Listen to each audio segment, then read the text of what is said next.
반갑습니다. 전자기학 오늘은 전류 및 전류 밀도에 대해서 알아보도록 하겠습니다. 전자기학 처음에 벡터부터 시작해 가지고 전기의 전기장의 세기, 전위 같은 이제 여러 가지 알아보고 했었는데, 오늘 하는 전류하고 전류는 이제 지난 시간엔 전위하고 같이 그래도 좀 우리가 생활에서도 좀 쓰는 그런 익숙한 말이죠. 예. 자, 오늘 이제 그 챕터가 새로 들어가게 돼서 도체 및 유전체에 대해서 알아보는데, 이제 도체의 특징이 이제 전류가 잘 흐르는 거죠. 그래서 이제 전류에 대해서도 알아봅니다. 그래서 이번 이제 다루는 전체는 도전 재료하고 절연 물질, 이 이제 두 가지 재료, 이제 전자공학에서 아주 중요한 이제 물질이죠. 그것에 대해서 이제 알아보도록 하겠습니다.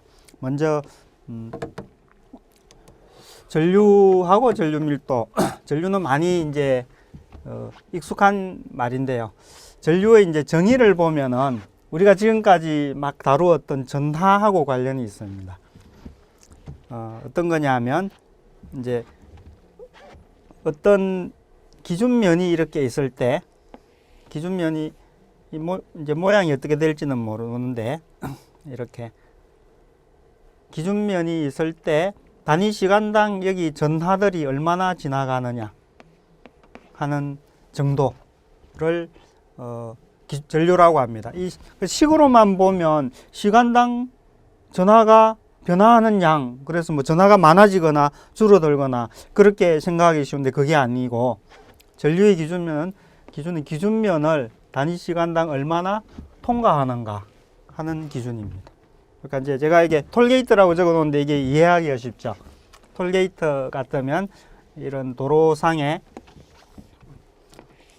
이제 톨게이트들이 이렇게 있으면, 예를 들어서 톨게이트가 이렇게 하나만 있다고 생각하면 자동차가 전하라고 생각하면, 이런 자동차들이 톨게이트 하나에 자동차가 여러 대가 못 지나가죠. 이렇게 해야 되고, 이렇게 해서 레인이 이제 이렇게 있으면, 이렇게 있으면 톨게이트에 단위 시간당 차들이 몇 대가 지나갔느냐, 차가 전하라고 생각하면 이것이 이제 전류의 개념입니다. 정의요. 그래서 주의해야 될 게, 시간당 전하가 줄어드느냐 늘어나느냐 하는 게 아니고 어떤 면을 얼마나 통과하느냐 하는 정도다. 식으로는 이제 이렇게 표시되죠. 자, 지금 이제 그러고 이제 전류가 흐르는 것을 기준이, 이제 우리 초등학교 때부터 뭐 이렇게 전지가 이렇게 있고 전구가 이렇게 있고 하면, 전지의 극이 플러스 마이너스인데 전류의 방향은 이쪽으로 한다. 이제 이렇게 했죠. 이제 과학의 발달 과정에서 이제 전지가 이제 개발이 되고, 이렇게 하면서 전지의 플러스 극하고 마이너스 극도 정의가 되고, 또 이렇게 연결을 하니까 빛도 나고 이렇게 하는데, 그러면 기준을 이렇게 정했던 거죠. 그러니까 플러스 극에서 나와서 이렇게 흐른다, 이렇게 이쪽 방향을 전류의 방향으로 처음에 정의를 한 거죠. 그래서 양전하가 흐르는 그런 걸 기준으로 이제 정했는데, 나중에 이제 더 연구를 하다 보니 이 도선이 금속 도체로 되어 있죠. 금속 도체. 도선에 전류가 흐르게 한 원인이, 이 전자에 의해서더라. 전자는 이제 마이너스 전하를 띠고 있죠. E가 이제 0보다 크다고 하면 마이너스를 붙여줘야 되죠. 얘들이 이렇게 움직여서 가더라. 이제 전류는 이쪽 방향인데 전자의 방향은 반대 방향이죠. 이렇게 된다는 것을 나중에 알게 됐습니다. 그래서 이제 좀 미시적으로 들어가면 전자의 방향까지 보겠지만, 좀 거시적으로 보면 전류의 방향은 마치 양전하가 흘러가는 것처럼, 그 양전하가 흘러가는 방향을 전류의 방향으로 그렇게 정의를 했습니다.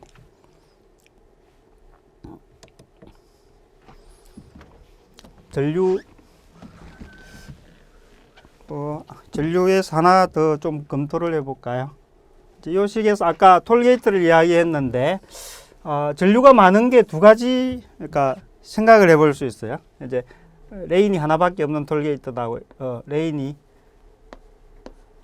이런 톨게이트가 있는데, 이게 시간당 차들이 많이 가는 방법이, 이 차들이 이렇게 빽빽하게 이런 식으로 앞뒤 안전거리를 안 지키면서 빽빽하게 붙어가지고 이렇게 좀 다소 좀 속력이 늦더라도 이렇게 가는, 그러니까 차들이 이렇게 빽빽하게 있으면 얘들이 천천히 움직여가도 시간당 지나가는 자동차 개수가 많겠죠.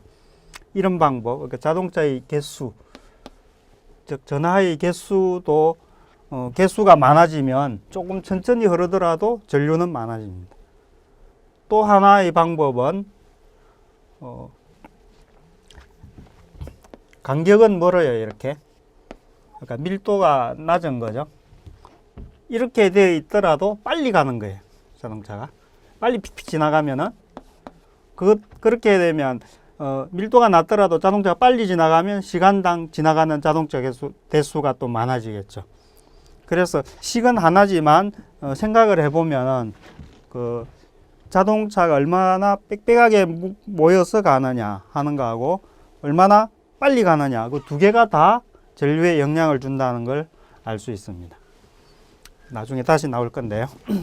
이 정도 하고, 전류 밀도는 어떤 거냐 하면 단위 면적당 전류입니다. 간단히 말하면 단위 면적당 전류인데, 이제 면이 이렇게 있을 때, 예를 들어 면이 이렇게 있는데 전류가 꼭 이 면에 수직하게만 그렇지 않을 경우도 있죠.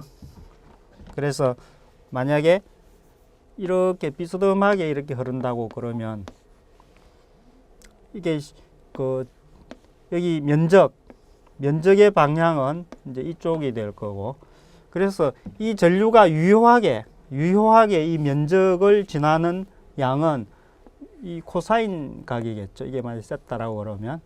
그래서 전에 이거 이제 힘하고 거리하고도 비슷한 거죠. 힘이 이렇게 가고 움직인 쪽 변이는 이쪽이라고 그러면 가운데 각이 세타라고 하면 이런 힘하고 간 변이의 도트 프로덕트가 되죠. 그래서 힘 중에서 가는 쪽 성분 요만큼만 하고 거리를 곱한 거. 이게 이제 결국 같은 거죠. 도트 프로덕트가 되는 거죠. Fs 사이값. 여기도 마찬가지. 전류가 비스듬하게 흐르면 이 전류가 전체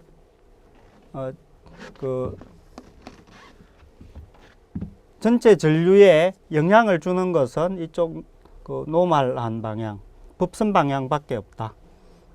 극단적으로 전류가 옆으로 이렇게 흐르면 사실은 이쪽 전류는 없는 거죠. 그래서 이거는 도트 프로덕트로 이렇게 표시한다. 이것도 이제 지금까지 이제 도트 프로덕트도 했기 때문에 이해가 쉬울 겁니다. 전류 밀도는 단위 면적당 전류다. 그 다음에 이제 대류 전류 밀도라는 이야기가 나오는데, 이제 대류라는 게 열의 전달에도 이제 나오죠. 예를 들면 열의 전달, 예전에 물리 시간에 배운 걸 한번 떠올려 보면 열의 전달은 전도, 뭐 대류, 복사 뭐 이런 것들이 있었는데, 전도가 컨덕션이고 대류가 컨벡션, 복사는 레디에이션.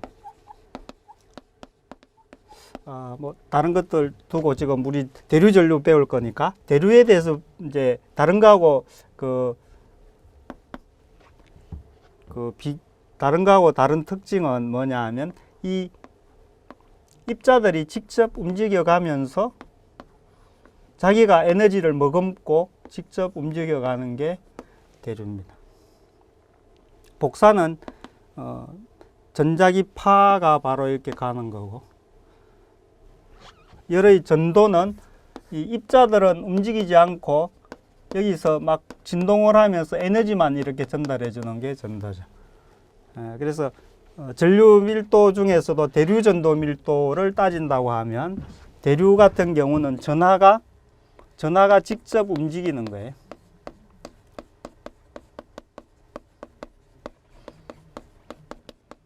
전하가 직접 움직여가는 것을 가는 그런 전류를 대류 전류라고 합니다.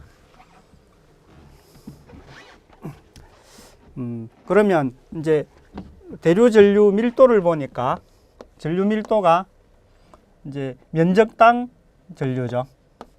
면적당 전류에 이제 흘러가는 방향 이렇게 할 건데, 지금 좌표축을 이렇게 잡고 한번 해보는 거죠. 여기 이제 전하들이 이렇게 전하 밀도가 로 V로 이렇게 분포되어 있고, 이런 이제 박스 모양으로 이렇게, 사실은 이제 아주 커도 괜찮아요. 이렇게 되어 있는데, 이제 그 중에서 요만큼을 이제 면을 한정을 해 가지고 이쪽 방향으로만, 그러니까 X 방향으로만 움직여 간다고 생각을 하는 거죠. 델타 Q라는 게 X 방향으로 움직여 간다. 그러면 여기에 뭔가 이제 그 눈에 보이지 않는 막 같은 거를, 그러니까 고속도로 같은 톨게이트 역할을 하는 거예요. 이런 막을 하나, 가상의 막을 설치해 두고 단위 시간당 얘가 얼마나 흘러가는가, 여기를 통과해서 가는가 하는 것을 따져보면 그게 이제 전류가 되겠죠. 이제 X 방향의 전류니까 단위 시간당 얼마의 전하가 지나가느냐 하는 거죠. 근데 여기 전하는, 여기 이제 전하는 그 전하 밀도, 최적 전하 밀도에 이제 여기 미소 부피를 곱하면 되죠. 최적 전하 밀도에 미소 부피를 구하면 되는데, 지금 이 부피라는 게 이 면적 S, 델타 S 이쪽 거 하고 요 길이 델타 L로 표시가 됩니다.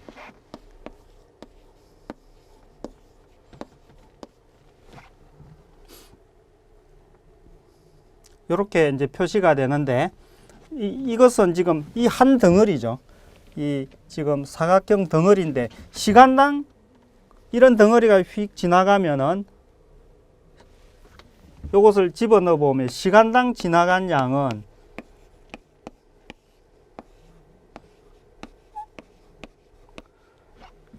시간당 지나간 양 L이라는 게 그러니까 L이 시간당 지나간 양은 그러니까 L은 정해져 있는 거죠, 지금은. 그러니까 생각을 이 그림에서 보면 시작해서 쭉 지나갈 때 델타 T 동안에 이 막을 얼마나 지나가느냐.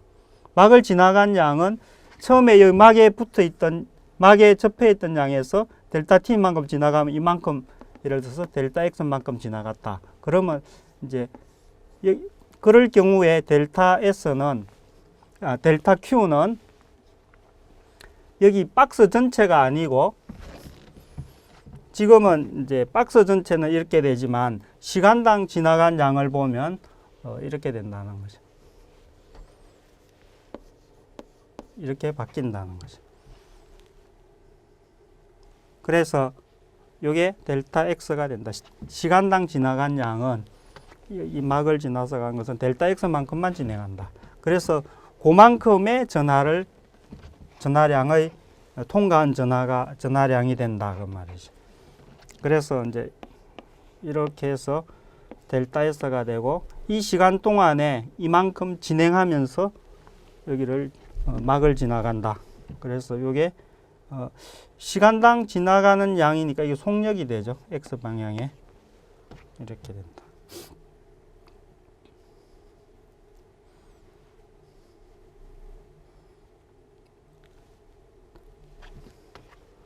자, 그래서 여기서 속력이 되고, 제가 여기서 정의를 이 식을 잘못 적었네요. 이게 전류죠, 전류. X 방향으로 가는 전류. 전류 밀도는 면적도 또 나누어줘야 되니까 이제 이렇게 되는 거죠. 그래서 이 X 방향의 전류라는 것은 X 방향의 전류 밀도에다가 거기 면적을 곱하면은 되죠. 그래서 이제 얘가 떨어져 나가면 X 방향의 전류 밀도는 최적 전하 밀도의 속력을 곱한 거하고 같다. 이제 이렇게 됩니다. 지금은 이제 X 방향만 따져봤는데 이제 모든 방향을 일반화시키면 전류 밀도라는 것은 그러니까 대류에 의한 전류 밀도는 최적 전하 밀도에다가 이 최적 전하 밀도가 움직여가는 속력을 곱한 속도죠. 지금 벡터니까 속도를 곱한 것과 같다 하는 결론에 도달합니다. 그러니까 쉽게 말해서 어떤 물질 안에서 물질 안이건 혹은 또 진공 속에서든 어떤 전하들이 움직여가면 그것에 의해서 전류가 발생한다 하는 겁니다.